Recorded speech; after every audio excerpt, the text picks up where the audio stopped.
नमस्कार दोस्तों, आइए सुनते हैं सुभद्रा कुमारी चौहान की कहानी परिवर्तन। लेकिन उससे पहले, अगर आपने अभी तक मेरे चैनल को सब्सक्राइब नहीं किया है तो प्लीज़ मेरे चैनल को सब्सक्राइब कर लें और वीडियो को लाइक और शेयर करना ना भूलें।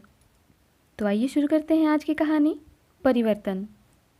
ठाकुर खेत सिंह, इस नाम को सुनते ही लोगों के मुंह पर घृणा और प्रतिहिंसा के भाव जागृत हो जाते थे, किंतु उनके सामने किसी को उनके खिलाफ चू करने की भी हिम्मत ना पड़ती। प्रत्यक्ष या अप्रत्यक्ष किसी भी रूप से कोई ठाकुर खेत सिंह के विरुद्ध एक तिनका ना हिला सकता था। खुले तौर पर उनके विरुद्ध कुछ भी कह देना कोई मामूली बात ना थी। दो चार शब्द कहकर कोई ठाकुर साहब का तो कुछ ना बिगाड़ सकता, परंतु अपनी आफत अवश्य बुला लेता था। एक बार इसी प्रकार ठाकुर साहब के किसी कृत्य पर अफसोस जाहिर करते हुए मैकू अहिर ने कहा कि हैं तो इतने बड़े आदमी, पर काम ऐसे करते हैं कि कमीना भी करते ल जाएगा। बस इतना कहना था कि बात नमक मिर्च लगकर ठाकुर साहब के पास पहुंच गई और बेचारे मैकू की शामत आ गई। दूसरे दिन ड्योढ़ी पर मैकू बुलाया गया।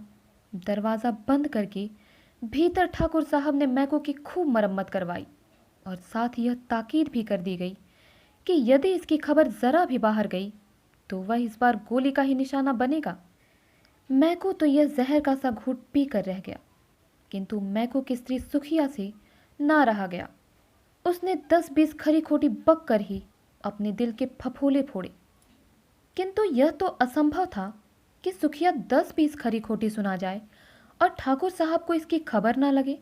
नतीजा यह हुआ कि उसी दिन रात को मैकू के झोंपड़े में आग लग गई और इसकी गेहूं की लहलहाती हुई फसल घोड़ों से कुचलवा दी गई।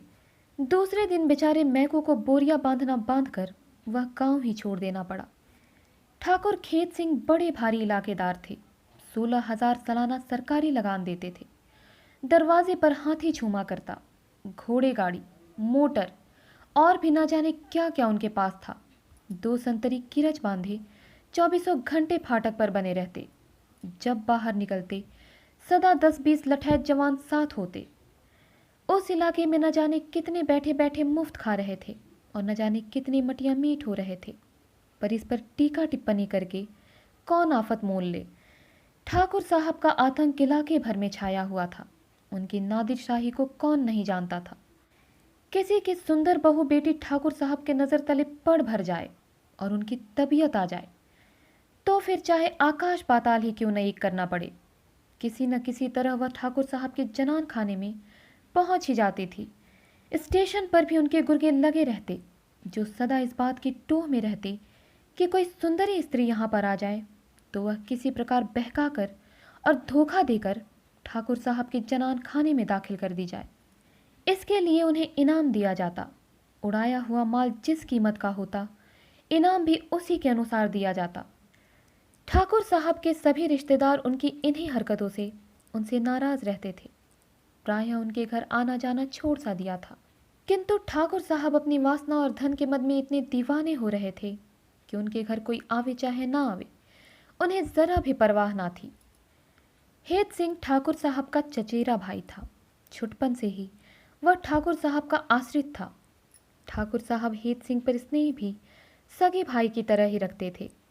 वह बीए फाइनल का विद्यार्थी था, बड़ा ही नेक और सचरित्र युवक था। ठाकुर साहब के इन कृत्यों से हेत सिंह को हार्दिक घृणा थी। प्रजा पर ठाकुर साहब का अत्याचार उससे सहा न जाता था। एक दिन इसी प्रकार किसी बात से नाराज होकर उसने घर छोड़ दिया। कहाँ गया कुछ पता नहीं। ठाकुर साहब ने कुछ दिन तक तो उसकी खोज करवाई, फिर उन्हें इन व्यर्थ की बातों के लिए फुर्सत ही कहाँ थी। वे तो अपना जीवन सफल कर रहे थे। 1 वर्ष बाद एक दिन फिर वह गांव में आया और उसी दिन ठाकुर साहब के यहाँ एक कुम्हार की नवविवाहिता सुंदर बहू उड़ाकर लाई गई थी। कुम्हार के घर हाय हाय मची हुई थी। उसी समय हेत सिंह उधर से निकले। उन्हें देखते ही कुम्हार ने उनसे अपना दुखड़ा रोया। हेत सिंह का क्रोध फिर ताज़ा हो गया। इसी प्रकार के एक किस्से से नाराज होकर हेत सिंह ने घर छोड़ा था। कहाँ तो वह भाई से मिलकर पिछली नाराज़गी को दूर करने आए थे, कहाँ फिर वही किस्सा सामने आ गया। वही प्रतिहिंसा के भाव फिर से हृदय में जागृत हो उठे। घृणा और क्रोध से उनका चेहरा लाल हो गया। जेब में हाथ डालकर देखा, रिवॉल्वर भरा हुआ रखा था। अब हेत सिंह घर पहुंचे। उस समय ठाकुर साहब अपने मुसाहिबों के साथ बैठे थे। हेत सिंह को देखते ही बड़े प्रसन्न होकर बोले, आओ भाई हेत सिंह, कहाँ थे अभी तक? बहुत दिनों में आए। बिना कुछ कहे सुने ही तुम कहाँ चले गए थे? हेत सिंह ने ठाकुर साहब की किसी बात का उत्तर नहीं दिया। वह तो अपनी ही धुन में था। बोला, भैया, क्या मनका कुमार की बहू घर में है? यदि है तो आप उसे वापस पहुंचवा दीजिए। ठाकुर साहब की त्योरियां चढ़ गई। क्रोध को दबाते हुए बोले, हेत सिंह, तुम कल के छोकरे हो, तुम्हें इन बातों में ना पड़ना चाहिए। जाओ, भीतर जाकर हाथ मुंह धो और कुछ खाओ पियो। हेत सिंह ने तीव्र स्वर में कहा, पर मैं क्या कहता हूँ? मनका कुम्हार की बहू को आप वापस पहुंचवा दीजिए। मैंने एक बार में तुम्हें समझा दिया कि तुम्हें मेरे निजी मामलों में दखल देने की ज़रूरत नहीं है। फिर भी मैं पूछता हूँ कि आप उसे वापस पहुंचाएंगे या नहीं? खेत सिंह गंभीरता से बोले, मैं तुम्हारी किसी बात का उत्तर नहीं देना चाहता। मेरे सामने से चले जाओ। हेत सिंह अब ना सह सके।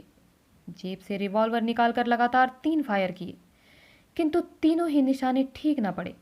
ठाकुर साहब जरा ही इधर उधर हो जाने से साफ बच गए। हेत सिंह उसी समय पकड़ा गया।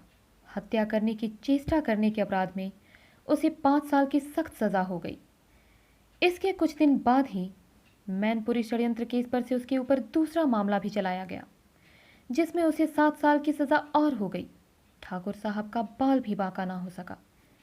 यद्यपि ठाकुर साहब के घर उनके कोई भी रिश्तेदार ना आते थे, किंतु फिर भी ठाकुर साहब कभी कभी अपने रिश्तेदारों के यहाँ हो आया करते थे। ठाकुर साहब की बुआ की लड़की चंपा का विवाह था। एक मामूली छपा हुआ निमंत्रण पाकर ही वे विवाह में जाने को तैयार हो गए। चंपा ने जब सुना कि ठाकुर साहब आए हैं तो उसने उन्हें अंदर बुलवा भेजा। चंपा को हेत सिंह के जेल जाने से बड़ा कष्ट हो रहा था। वह इस विषय में ठाकुर साहब से कुछ पूछना चाहती थी। चंपा के निडर स्वभाव और उसकी स्पष्टवादिता से ठाकुर साहब अच्छी तरह परिचित थे। पहले तो वे चंपा के सामने जाने में कुछ झिझके, फिर आखिर में उन्हें जाना ही पड़ा। न जाने क्यों वे चंपा का लिहाज भी करते थे। साधारण कुशल प्रश्न के पश्चात चंपा ने उनसे हेत सिंह के विषय में पूछा। ठाकुर साहब ने अफसोस जाहिर करते हुए कहा, क्या करें, भूल तो हो ही गई। दादा, अब आप इन आदतों को छोड़ दें तो अच्छा हो। कुछ अनभिज्ञता प्रकट करते हुए ठाकुर साहब बोले, कौन सी आदतें बेटी? चंपा ने मार्मिक दृष्टि से उनकी ओर देखा और चुप हो गई। ठाकुर साहब कुछ छीप से गए। बोले, बेटी, मैं कुछ नहीं करता। तुझे विश्वास ना हो तो चलकर एक बार अपनी आंखों से देख ले। वैसे तो लोग न जाने कितनी झूठी खबरें उड़ाया करेंगे, पर तुझे तो विश्वास ना करना चाहिए। चंपा का विवाह हो गया। चंपा ससुराल गई और ठाकुर साहब आए अपने घर। घर आने पर भी चंपा की वह मार्मिक चोट उनके हृदय पर रह रहकर आघात करती रही। बहुत बार उन्होंने सोचा कि मैं इन आदतों को छोड़ क्यों ना दूं। जीवन में न जाने कितने पाप किए हैं, अब उनका प्रायश्चित भी तो करना चाहिए। अब नरेंद्र उनका लड़का भी समझदार हो गया है। उसके सिर पर घर द्वार छोड़कर क्यों न कुछ दिन तक पवित्र काशी में जाकर गंगा किनारे भगवत भजन करूं। आधी उम्र तो जा ही चुकी है, क्या जीवन भर यही करता रहूंगा? मेरे इन आचरणों का प्रभाव नरेंद्र पर भी तो पड़ सकता है। किंतु पानी के बुलबुलों के समान यह विचार उनके दिमाग में क्षण भर के लिए आते और चले जाते। उनका कार्यक्रम ज्यों का त्यों जारी था। विवाह के कुछ दिन बाद चंपा के पति नवल किशोर के मित्र संतोष ने नवल किशोर को चंपा समेत अपने घर आने का निमंत्रण दिया और यह लोग संतोष कुमार को बिना किसी प्रकार की सूचना दिए ही उसके घर के लिए रवाना हो गए। सूचना न देकर यह लोग अचानक पहुंचकर संतोष कुमार और उनकी बूढ़ी अम्मा को आश्चर्य में डाल देना चाहते थे। चंपा और नवल किशोर अलीगढ़ के लिए रवाना हो गए। रास्ता बड़े आराम से कटा। गर्मी तो नाम को भी ना थी। रिमझिम बरसता हुआ पानी बड़ा ही सुहावना लग रहा था। जब ये लोग अलीगढ़ स्टेशन पर उतरे उस समय कुछ अंधेरा हो चला था। गांव स्टेशन से 5-6 मील दूर था, इसीलिए नवल ने सोचा कि स्टेशन पर ही भोजन करके तब गांव के लिए रवाना होंगे। चंपा को सामान के पास बिठाकर नवल भोजन की तलाश में निकला। हलवाई की दुकान पर सब चीज़ें तो ठीक थीं, पर पूरियां ज़रा ठंडी थीं। वह पूरियां बनवाने के लिए वहीं ठहर गया। इधर सामान के पास अकेली बैठी बैठी चंपा का जी ऊबने लगा। वह एक पुस्तक निकालकर पढ़ने लगी। थोड़ी ही देर बाद एक आदमी ने आकर उससे कहा, बाबूजी होटल में बैठे हैं, आपको बुला रहे हैं। पर वे तो खाना यहीं लाने वाले थे ना। होटल यहाँ से करीब ही है। वे कहते हैं कि आप वहीं चलकर भोजन कर लें, कच्चा यहाँ लाने में सुविधा न पड़ेगा। उठते उठते चंपा ने कहा, सामान के पास कौन रहेगा? सामान तो कूली देखता रहेगा, आप फिक्र ना करें, 10 मिनट में तो आप वापस आ जाएंगी। क्षण भर तक चंपा ने न जाने क्या सोचा, फिर उस आदमी के साथ चल दी। स्टेशन से बाहर पहुंचते ही उस आदमी ने पास के ही एक मकान की तरफ इशारा करके कहा, वह सामने होटल है, बाबूजी वहीं बैठे हैं। चंपा ने जल्दी जल्दी पैर बढ़ाए। पास ही एक मोटर खड़ी थी। उस आदमी ने पीछे से चंपा को उठाकर मोटर पर डाल दिया। मोटर 9-2-11 हो गई। चंपा का चीखना चिल्लाना कुछ काम ना आया। आधे घंटे के बाद जब नवल खाना लेकर लौटा तो चंपा का कहीं पता न था। इधर उधर बहुत खोज की, गाड़ी के एक एक टिप्पे ढूंढ डाले, पर जब चंपा कहीं न मिली तो लाचार हो पुलिस में इत्तला देनी पड़ी। परदेश में वह और कर ही क्या सकता था, किंतु वहाँ की पुलिस भी ठाकुर साहब द्वारा कुछ चांदी के सिक्कों के बल पर सब कुछ जानती हुई भी अनजान बना दी जाती थी। फिर भला एक परदेसी की क्या सुनवाई होती? जब नवल किसी भी प्रकार चंपा का पता न लगा सका तो फिर वह संतोष कुमार के गांव भी न जा सका। वहीं धर्मशाला में ठहरकर चंपा की खोज करने लगा। मोटर पर चंपा बेहोश हो गई थी। होश आने पर उसने अपने आप को एक बड़े भारी मकान में कैद पाया। मकान की सजावट देखकर किसी बहुत बड़े आदमी का घर मालूम होता था। कमरे में चारों तरफ 4 बड़े बड़े शीशे लगे थे। दरवाजों और खिड़कियों पर सुंदर रेशमी पर्दे लटक रहे थे। दीवारों पर बहुत सी अश्लील और साथ ही सुंदर तस्वीरें लगी हुई थीं। एक तरफ एक बढ़िया ड्रेसिंग टेबल रखा हुआ था जिस पर श्रृंगार का सब सामान सजाया हुआ था। बड़ी बड़ी अलमारियों में कीमती रेशमी कपड़े चुने हुए रखे थे। जमीन पर दरी थी। दरी पर एक बहुत बढ़िया कालीन बिछा था। कालीन पर 2-3 मसनद करीने से रखे थे। आसपास 4-6 आराम कुर्सियां और कूच पड़े थे। चंपा मसनद पर गिर पड़ी और खूब रोई। थोड़ी देर बाद दरवाज़ा खुला और एक बुढ़िया खाने की सामग्री लिए हुए अंदर आई। भोजन रखते हुए वह बोली, यह खाना है, खा लो। अब रो पीट कर क्या करोगी? यह तो यहाँ का रोज का ही कारोबार है।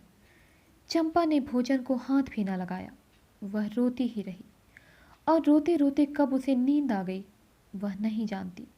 सवेरे जब उसकी नींद खुली तब दिन चढ़ाया था। वहाँ पर एक स्त्री पहले ही से उसकी कंघी चोटी करने के लिए उपस्थित थी। उसने चंपा के सिर में कंघी करनी चाही, किंतु एक झटके में ही चंपा ने उसे दूर कर दिया। वह स्त्री बड़बड़ाती हुई चली गई। इसी प्रकार भूखी प्यासी चंपा ने 1 दिन और 2 रातें बिता दी। तीसरे दिन सवेरे उठकर चंपा शून्य दृष्टि से खिड़की से बाहर सड़क की ओर देख रही थी। किसी के पैरों की आहट सुनकर ज्यों ही उसने पीछे की ओर मुड़कर देखा, वह सहसा चिल्ला उठी, दादा! ठाकुर खेत सिंह के मुंह से निकल गया, बेटी!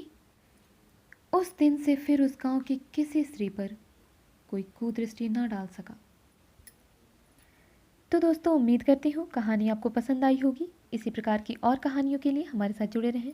मिलती हूँ अगली कहानी के साथ। तब तक के लिए धन्यवाद।